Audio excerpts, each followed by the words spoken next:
بسم اللہ الرحمن الرحیم۔ السلام علیکم۔ محمد ناصر یوسف حاضر ایپیسوڈ 8 سیزن 3 ارطغرل غازی کے شارٹ ریویو کے ساتھ۔ ایپیسوڈ کے سٹارٹ میں حلیمہ شہداء کے خاندانوں سے پرجوش تقریر کرتی ہیں اور کہتی ہیں کہ انہی آزمائشوں اور مصیبتوں کا ارطغرل نے آپ سے کہا تھا، اور ارطغرل نے آپ لوگوں سے وعدہ کیا ہے کہ آپ لوگوں کو لازمی بدلہ دلایا جائے گا۔ وہ اپنے وعدے سے کبھی نہیں مکرتے۔ ارطغرل کہتے ہیں کہ اب ہمیں جنازے کی تیاری کرنی چاہیے، اور ارطغرل نے کہا ہے کہ میں جنازے میں لازمی شرکت کروں گا۔ آلیار اپنے ایک سپاہی کے ساتھ آندھی بہار والی جگہ کی طرف نکل جاتے ہیں اور دل میں دعا کرتے ہیں کہ ارطغرل مجھ سے پہلے وہاں پہ نہ پہنچے۔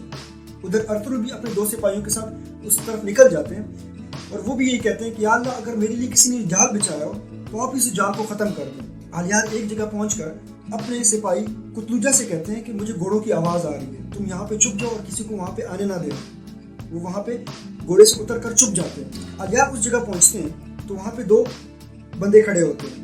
وہ ان سے کہتے ہیں کہ مجھے ارطغرل بھائی نے بھیجا ہے، آپ جو بھی اس کو بتانا چاہ رہے تھے مجھے بتائیں۔ وہ کہتے ہیں کہ آپ جھوٹ بول رہے ہیں، ارطغرل بھائی نے تو خود آنا تھا۔ وہ کہتے ہیں کہ نہیں، ارطغرل بھائی خود نہیں آ سکتے۔ اس پر وہ اس کو کچھ نہیں بتاتے تو آلیار اپنی تلوار نکال لیتا ہے اور کہتے ہیں مجھے بتاؤ ورنہ میں مار دوں گا۔ وہ نہیں بتاتے تو ایک کو مار دیتے ہیں اور دوسرے کو گرا کر اس کے گردن پر تلوار رکھ دیتے ہیں اور اسے کہتے ہیں کہ کیا بتانا چاہ رہے تھے مجھے بتاؤ۔ جس پر وہ کہتا ہے کہ میرے پاس ایک خنجر ہے جو کہ میں نے ارطغرل کو دینا تھا۔ وہ خنجر اس کو دکھاتا ہے تو وہ خنجر اس سے لے لیتے ہیں، جس پر ان کے قبیلے کا نشان لگا ہوتا ہے۔ ادھر ارطغرل جب آ رہے ہوتے ہیں تو قطوجہ ان کو دیکھ لیتے ہیں۔ قطوجہ ان کے سپاہیوں کو تیر مارتے ہیں، وہ زخمی ہو کے وہاں پہ گر جاتے ہیں۔ ارطغرل اپنے سپاہیوں سے پوچھتے ہیں کہ آپ ٹھیک تو ہیں؟ آخر کون ہے جو مجھے یہاں سے روکنا چاہتا ہے؟ وہ کہتے ہیں کہ ہم ٹھیک ہیں، آپ آگے جائیں۔ ارطغرل ان کو چھوڑ کے آگے چلے جاتے ہیں۔ آلیار کو گھوڑوں کی آواز آتی ہے تو فوراً اس بندے کو بھی مار دیتے ہیں اور فوراً اپنے گھوڑے پر بیٹھ کر وہاں سے نکل جاتے ہیں۔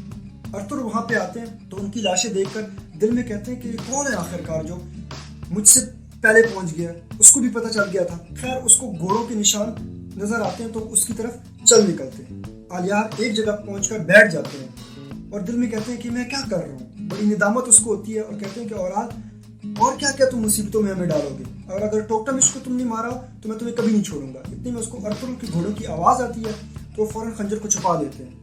ارطغرل اس کے قریب آتے ہیں تو وہ ارطغرل سے کہتے ہیں کہ مجھے کائے قبیلے کا راستہ بتائیں۔ ارطغرل کہتے ہیں کہ کیوں، آپ کیوں وہاں جانا چاہتے ہیں؟ وہ کہتے ہیں کہ میں نے ارطغرل بھائی سے ملنا ہے۔ اس پر وہ کہتے ہیں کہ میں تو ارطغرل تو میں ہوں، آپ نے جو بھی بتانا ہے مجھے بتائیں۔ وہ کہتے ہیں کہ میں جاندار کا بیٹا آلیار ہوں اور جاندار نے آپ کو آج رات کی کھانے کی دعوت دی ہے۔ اس پر ارطغرل کہتے ہیں کہ میں بہت صدمے میں ہوں، میرے سپاہی شہید ہوئے ہیں، میں انہیں ان کی تدفین میں شرکت کرنی ہے، آج میں نہیں آ سکتا۔ اس پر وہ کہتے ہیں کہ اسی بارے میں آپ سے جاندار نے ملنا تھا تاکہ آپ کا شک ہمارے اوپر نہ آئے۔ ارطغرل کچھ سوچنے کے بعد کہتے ہیں کہ ٹھیک ہے، میں کل آپ کی طرف آؤں گا۔ وہ خوش ہو کے وہاں سے چلے جاتے ہیں۔ چوپن خاتون قالین کی ذمہ داریاں لے لیتی ہیں۔ عورتیں اس سے ناخوش ہوتی ہیں کہ اسلحان کو ہونا چاہیے تھا، لیکن جاندار کا حکم ہوتا ہے اس لیے وہ خاموش ہو جاتی ہیں۔ بمسی تربت کے پاس جاتے ہیں اور اس کی حالت دیکھ کر روتے ہیں، جس پر ماریہ وہاں پہ آ جاتی ہے۔ ماریہ کہتی ہے کہ بہادر نوجوان، تم اپنے ساتھی کے زخمی ہونے پر رو رہے ہو؟ جس پر وہ کہتے ہیں کہ یہ میرا دوست نہیں بلکہ میرا بھائی ہے اور بھائی سے بھی بڑھ کر ہے۔ وہ یہ کہہ کے باہر چلا جاتا ہے۔ اتنے میں اورال کی دوست بھی وہاں پہنچ جاتی ہے۔ وہ پوچھ گچھ کرتی ہے ماریہ سے اور ماریہ اس کو بتاتی ہے کہ یہ ابھی اتنا ٹھیک نہیں ہوا۔ وہ کہتی ہیں کہ آپ کی جوڑی اس کے ساتھ بہت اچھی لگی گئی۔ اس پر ماریہ کہتی ہے کہ میں ترکوں سے شادی کر کے میں کیا کروں گی۔ خیر، وہ بھی وہاں سے چلی جاتی ہے۔ اورال اور باتوحان ایک خیمے میں بیٹھے ہوتے ہیں، جس میں باتوحان کہتے ہیں کہ مجھے اپنا خنجر نہیں مل رہا، جس پر اورال غصے میں آ جاتے ہیں، اس کو مارنا شروع کر دیتے ہیں۔ اتنے میں آلیار بھی وہاں پہنچ جاتے ہیں اور غصے سے وہ خنجر باتوحان کا زمین پہ مارتے ہیں اور کہتے ہیں کہ بھائی، آپ کے گندے کاموں کو میں کب تک چھپاتا رہوں گا۔ یہ کہہ کر وہ خیمے سے باہر چلے جاتے ہیں۔ اورال اس کے پیچھے جاتے ہیں۔ باہر پہنچ کر اورال سے کہتے ہیں کہ اور تم کیا کیا جانتے ہو۔ وہ کچھ نہیں بتاتے تو وہ اس کو مارتے ہیں۔ اتنے میں آلیار بھی اس کو مارتے ہیں اور کہتے ہیں کہ تمہارے سارے کرتوتوں کا مجھے پتا ہے۔ دونوں میں لڑائی شروع ہو جاتی ہے تو وہاں پہ اسلحان اور جاندار بھی آ جاتے ہیں، ان کو چھڑا کے خیمے میں لے کے جاتے ہیں۔ خیمے میں جا کے اورال پہلے جاندار سے غصے میں بات کرتا ہے، جس پر جاندار اس کو اس زخم والی جگہ پہ مارتے ہیں۔ وہ وہاں پہ گر جاتا ہے۔ جاندار اس کو بتاتے ہیں کہ اسی نے آپ کو بچایا، آپ کے باتوحان کا خنجر وہاں پہ رہ گیا تھا اور ارطغرل سے اور یہ آلیار ہی لے کے آیا اور اب تم اس کو مار رہے ہو یہاں پہ۔ جس پر وہ حیران ہو جاتے ہیں۔